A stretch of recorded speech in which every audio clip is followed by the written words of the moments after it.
Open your eyes. If you are wondering why everything going on in the world feels so terribly off, then you have come to the right place. A veil has been put over the eyes of humanity. Evil people in high places have been hiding the truth in plain sight and building a false reality on lies and deception for far too long. And now, their time is coming to an end. It's time to fight back, to wake up, and to begin an uprising. Now is a time for judgment. This is a time for judgment. Welcome to today's show. I needed to cover this story about Vladimir Zelensky, you know, everybody's hero, the Time Life Man of the Year.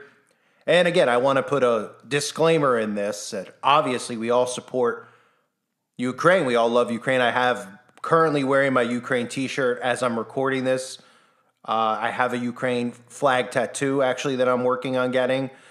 Just a huge fan. Got the pin on. I'm getting bed sheets. So just want to make sure the algo, anyone out there doesn't get the wrong message here. But I'm a little skeptical of what Vladimir's doing here. I have to be honest with you because, well, you remember BlackRock, right? And Larry Fink, you know, one of the wealthiest guys in the world, one of the guys who pumps money into China, one of the guys who we all think about the Klaus Schwabs of the world. Larry Fink always seems to get a free pass. And one of the reasons that a lot of Republican, quote unquote, people give him a free pass is because Larry Fink's a buddy of Donald Trump. But we're supposed to believe that Larry Fink is wonderful and great. Now, you might remember me covering Larry Fink many times talking about behavioral control and how Larry Fink is teaching and programming behavioral control.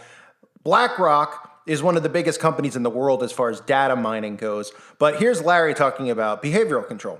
Behaviors are going to have to change, and this is one thing we're asking companies. You have to force behaviors, and at BlackRock we are forcing behaviors. Behaviors are going to have to change, and this is one thing we're asking companies. You have to force behaviors, and at BlackRock we are forcing behaviors. So Larry Fink, a lot of people are like, oh, wow, Larry Fink. Yeah, he's really wealthy and does a lot of shady business, right? Well, guess what he's doing now? Vladimir Zelensky and Larry Fink of BlackRock are agreeing to help rebuild Ukraine. That's right. So, you know, a lot of those low-income housing projects that Larry Fink works on, you know, Larry Fink owns a lot of land as well as Vanguard in this country. Looks like we have a social experiment occurring in Ukraine with Larry Fink and BlackRock at the helm. So they're going to rebuild Ukraine. And they're going to use your tax money to do so. That's right. You're funding this project. Americans are funding this project. BlackRock's not putting any of their money into it. No. They're managing our tax money that's being given to Ukraine so that they can work together to rebuild Ukraine. So if you think that Ukraine, they constantly are talking about Ukraine being a republic, being a democracy, all these talking points, which obviously we know what the mainstream media is all about. And if you're not familiar, Larry Fink owns most of the mainstream media as well, or has his hand in it at least. But this country will no longer be a republic if Larry Fink gets his hands on it. Larry Fink is communism 101. Larry Fink is about mining your data, studying the things that you do. All those remarketing campaigns and things like that you see happening, Larry Fink's one of the people behind that. Larry Fink's got his hand in Amazon, Facebook, Google, you name it. BlackRock is in bed with everyone, and BlackRock is really one of these corporations that controls governments around the world, especially here in America. Now, BlackRock will be able to control, really, in reality, its own country. So I'm going to play a clip for you so you can get a little bit more of an understanding of who Larry Fink is.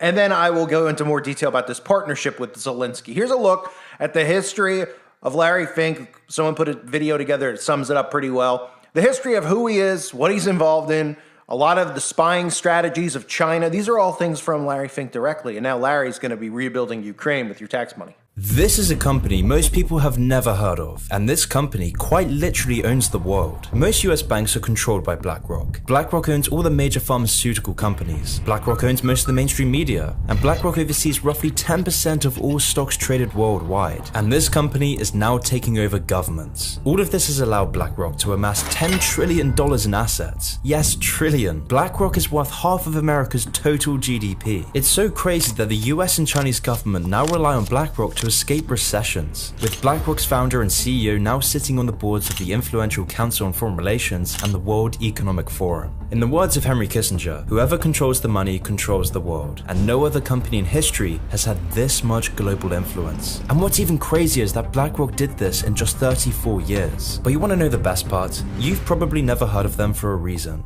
which will become clearer later on, because after you watch this video, you will soon understand the real-world consequences of BlackRock's vast control. Full-scale invasion, the likes of which we haven't seen since World War II, of Russia into Ukraine. And those high gas prices mean the cost of everything that needs to be transported is on the rise. So then how could BlackRock gain so much influence over the world? How could BlackRock go from being just a boring investment firm to the most powerful company that has ever existed? Well, to start, we have to delve into the past of how Larry Fink made BlackRock. Larry was born into a wealthy Los Angeles family in 1952, and from the start, he was always hungry for power, with his early years spent pursuing a career in politics, where he would gain a BA in political science from UCLA.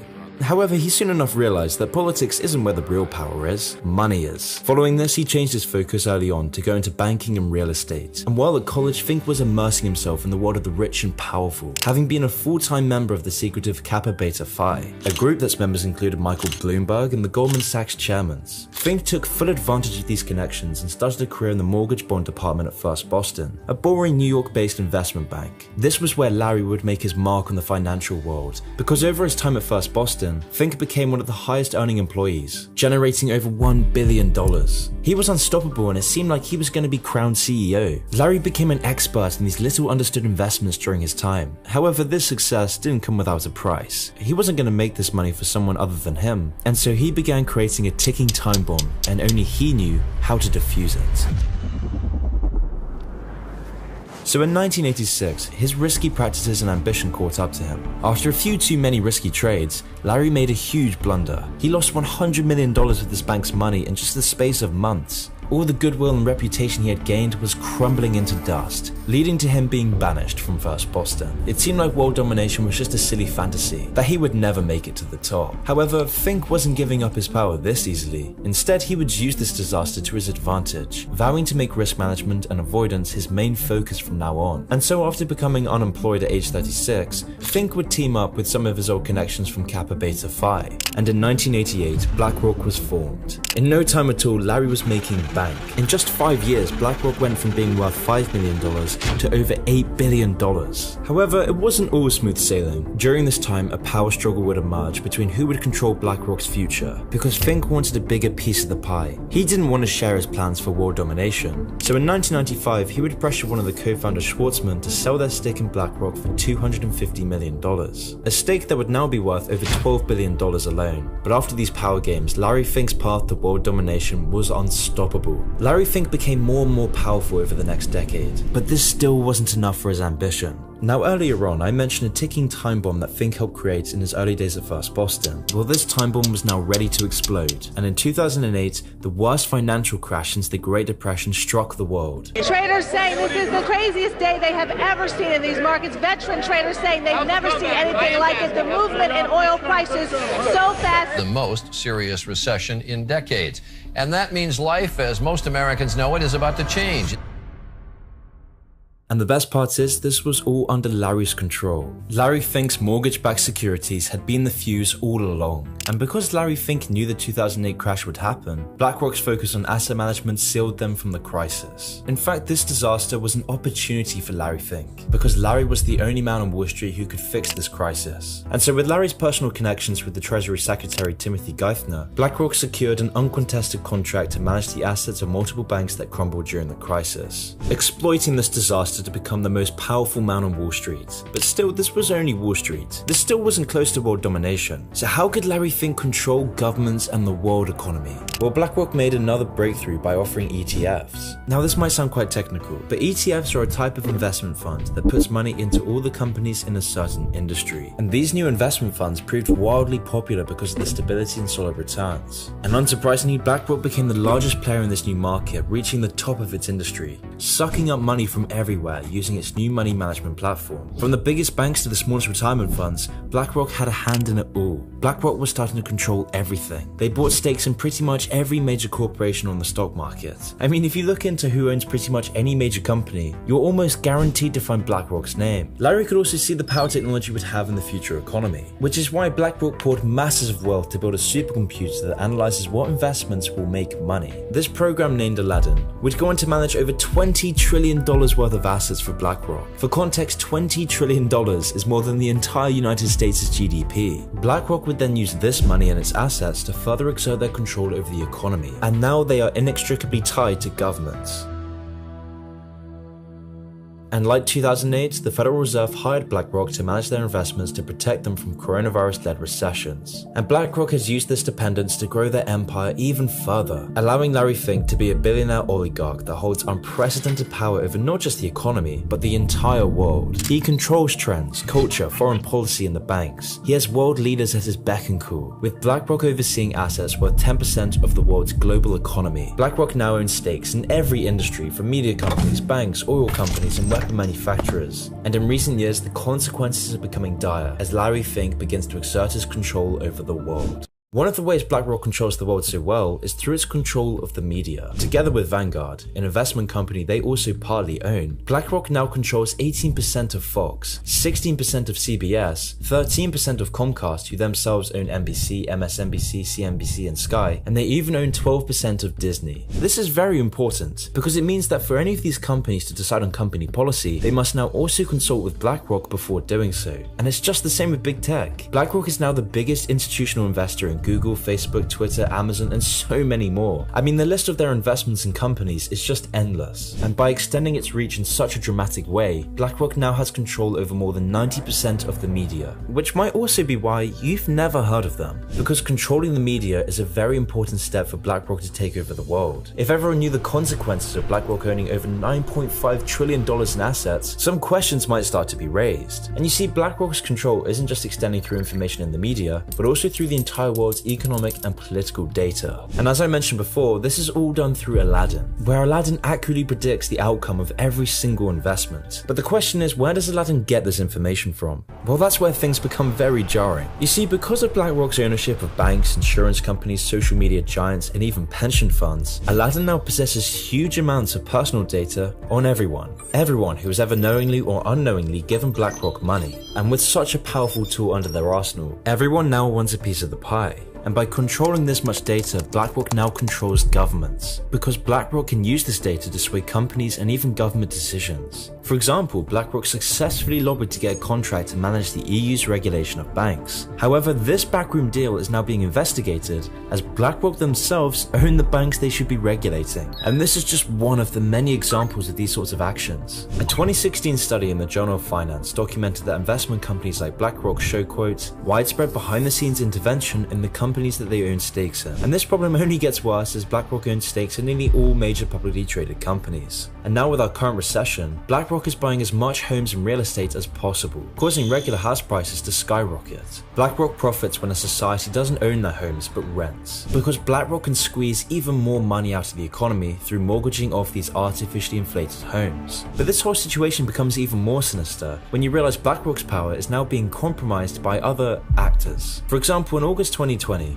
BlackRock became the first foreign company to be allowed access into China's mutual fund industry. This means that BlackRock can now invest and own parts of Chinese companies. God only knows what BlackRock promised Xi Jinping if they're allowed in. But by being allowed in, BlackRock now works with companies that are blacklisted by the US. One example is BlackRock's investment in a CCP-owned company called Hikvision. Hikvision makes security and communications technology for both civilian and military use by the Chinese government. And they're also known for their wide-scale human rights abuses. How do you think your facial recognition technology will change China? Everything happened in the public can be recorded. Now, this money being invested into China isn't just BlackRock's own money. Most of this money comes from the pension funds and bank accounts that ordinary people pay into BlackRock inadvertently. Through BlackRock controlling banks, people have no choice about whether they give BlackRock and the CCP this money. That's if they even know about BlackRock. This recent trend of BlackRock funding authoritarian regimes can only mean bad things for Western democracy, because this empowers regimes like China and Russia. It gives credence to dystopian regimes, and this trend is now promoting others to do the same. I mean, BlackRock recently recommended that their investors triple their investments in China. This would place billions more into a dystopian regime at the expense of the West. And the worst part is that China sees the companies that operate within it as simply extensions of the one-party state. They own these companies, and in return the companies act out the CCP's will, which is a worrying fact when you consider that BlackRock owns the entire world's data. TikTok's data harvesting is nothing compared to BlackRock's. BlackRock knows the entire world's bank details, their preferences, tastes. It sets social trends, it oversees entire countries. So any increase in Chinese investments will see not just BlackRock's influence grow, but also China's influence grow in BlackRock. Since August of 2020, when BlackRock were first allowed into the Chinese economy, they have only poured more and more money into these Chinese companies. Clearly, Aladdin the supercomputer sees this as a profitable move, but what it might not see is the destruction of Western values. It might not see how the CCP could influence the world economy and global politics even more than it already is. It might not see that BlackRock's huge investments will be the catalyst towards this change. I mean, who knows how much more BlackRock will invest in China? But if their growth over the past year is a sign of anything, China will inevitably become a much bigger part of BlackRock's future. And make no mistake, this will have dire consequences. But the cherry on top of all of this is that BlackRock is the main force behind the sheepish woke lecturing that tells you how guilty you should feel. In 2018, around the dawn of the new generation of political correctness, Larry wrote a letter telling all the companies under his thumb to, quote, contribute to society or risk losing our support, adding that, quote, society is demanding that companies, both public and private, serve a social purpose. Which is a very interesting statement coming from a company that is quite literally funding the persecution of Uyghur Muslims and the imprisonment of the Chinese population. A company that is funding a dystopic nuclear regime that is quite literally threatening the very fabric of Western civilization. And so with BlackRock's push for, quote, social purposes, companies now have an ESG score, or in other words, sustainable investing scores, where you have a rating system based on your company's political and social facades. So for example, doing a woke ad for a company like Nike, or silencing any controversial political views on social media will help you get the high ESG score. They will, on their investor relations page, they'll show you their ESG score. ESG stands for environmental, social, corporate governance. And this is where the woke culture comes from. So they've created this kind of phony baloney rating system that says, well, if you, I'm exaggerating, but if you mention that you are, have a green agenda and you believe in carbon credits and you might trade some credits somewhere, then you get a higher score and therefore you're more investable. And it's very interesting to see how big investors like insurance company, institutional investors, they are steering away from anything that does not have the right ESG rating.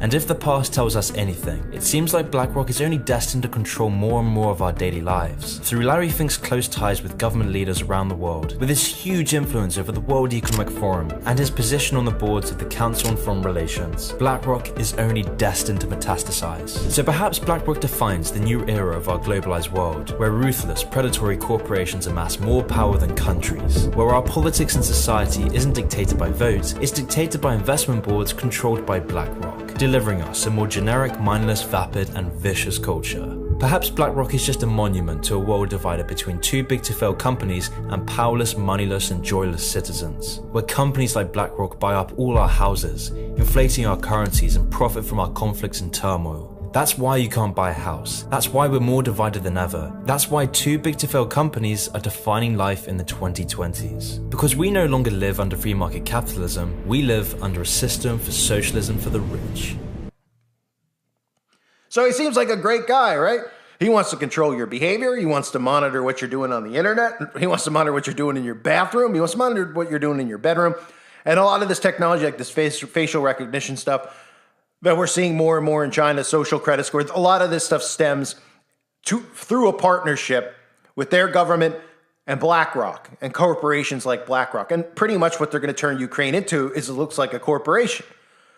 Possibly this will be where they set up their first experiment as far as bringing in what this global government's going to look like. Now, a lot of it is going to look like China, but there's a lot more things that are going to be done and a lot more things that need to be needed to put in place, at least if they're going to try to pull that crap here in America. But Zelensky and BlackRock CEO Larry Fink agreed to work together on investments aimed at rebuilding the war-torn country after Russia's invasion. The agreement followed a video meeting between Zelensky and Fink. BlackRock has taken an adversary role on how Ukraine should handle investments related to reconstruction. So you just heard a bunch of stuff about Fink, about how he invested, how, the government's leaned on him, some of the activities that he's done, which seem very shady, don't they? As far as how he has this large amount of money that he has. But, this is great, right? We're going to turn to Larry Fink here. So Vladimir Zelensky and Larry Fink agreed to focus in the near term on coordinating the efforts of all potential investors and participants in the reconstruction of our country, channeling investment into the most relevant and impactful sectors of the Ukrainian economy. During the conversation, it was emphasized that certain BlackRock leaders plan to visit Ukraine in the new year. This article I'm reading, this one is from The Post. It says the Post reached out to BlackRock for comment. The firm is the world's largest asset manager with $10 trillion in holdings. Zelensky also confirmed that Ukraine will participate in the World Economic Forum in Davos next month, Bloomberg reported. And again, of course, Zelensky will be there, but so will Fink, because Fink's buddies with Klaus Schwab. These corporations like Vanguard and BlackRock, they work directly with the World Economic Forum. Who do you think funds the World Economic Forum? Who do you think funds what they like to call these think tanks, and really what they are enslavement conversations and ideas that they're having for us, for planning for us, not for themselves, for us. They're not going to live the way that they talk about this wonderful world of utopia and everybody's going to go green. They're not living like that. That's to enslave the rest of us and to monitor us at all times. And that BlackRock and Vanguard play a huge part in that. So Zelensky did not specify whether he planned to personally attend the event in Davos, which of course I will be covering. So make sure you check those videos out when the time comes. There's always a lot of stuff to talk about coming out of there. The November 10th agreement included plans for establishing a roadmap for the investment framework's implementation, including identifying design choices for the envisioned setup, structure, mandate, and governance. BlackRock will also provide adversary support for designing an investment framework with a goal of creating opportunities for both public and private investors to participate in the future reconstruction and recovery of the Ukrainian economy. I mean, if this just doesn't sum up everything that we see going on with how corporations like Google, corporations like Amazon, how they're in control and they're the ones who are censoring free speech and doing this stuff, working with the governments. Well, now we're going to have BlackRock. We're going to have an investment, a gigantic, you want to call it an investment firm, you want to call it, let's just call it a new world order, but we're going to have them pretty much building a country. This is like the equivalent of like Jeff Bezos buying Ukraine. It's like, oh yeah, Jeff Bezos just bought Ukraine. He's going to rebuild it in his image. And people will be like, what? He's buying the actual country? You could buy a country like that? Oh, what do you think this is? They're building their global government right underneath everybody's noses. And the poor people of Ukraine, they're not a part. I mean, we see all this stuff with Ukraine. It's like the people of Ukraine are not a part of what they're doing. Zelensky is not very popular over there either, which I can't get into deep detail about because it's apparently not nice to say.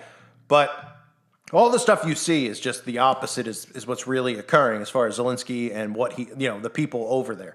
So the agreement between BlackRock and Ukraine emerged just days after Zelensky traveled to Washington. You might remember he was in D.C., of course, in his camo gear that he wears every single day. And everyone was crying and kissing him and doing the speech. I mean, the stuff that our country is doing right now and what our government is in bed with is just frightening. Absolutely frightening. And I know that governments have always been controlled for the most part. And, there's a lot of you could have bad people in a good Congress. You could have good people in a bad Congress. But what they're doing now is so beyond illegal, so beyond just what most people can fathom. This whole wave our flags and send support and all that stuff is just the biggest deception that could be possibly going on right now, other than the one that just occurred a couple years ago. But this is what we got going on. BlackRock CEO Larry Fink rebuilding Ukraine with your tax money. I wonder what it's going to look like, right? I mean, a lot of it's going to be a surveillance state to a T. And Larry Fink is going to be at the helm. But you never hear the mainstream media covering this with Larry Fink because Larry Fink controls most of the mainstream media. You don't think Larry Fink has his hand in Fox News? You never hear his name on Fox News. They bring up Klaus Schwab once in a while. and they bring Davos up once in a while. They don't bring up Fink. And a lot of Republicans, these right-wing alt media people, they always are, oh, Larry Fink is wonderful because Trump's buddies with him. So that's why you never hear anything about Larry Fink. So now Larry Fink, this guy who's pretty much wants the world to be like China, is going to start his own little country pet peeve project in Ukraine on our dime. Isn't that wonderful? Unbelievable, folks. I thank you for being here. Hope you're doing well. God bless all of you and your families.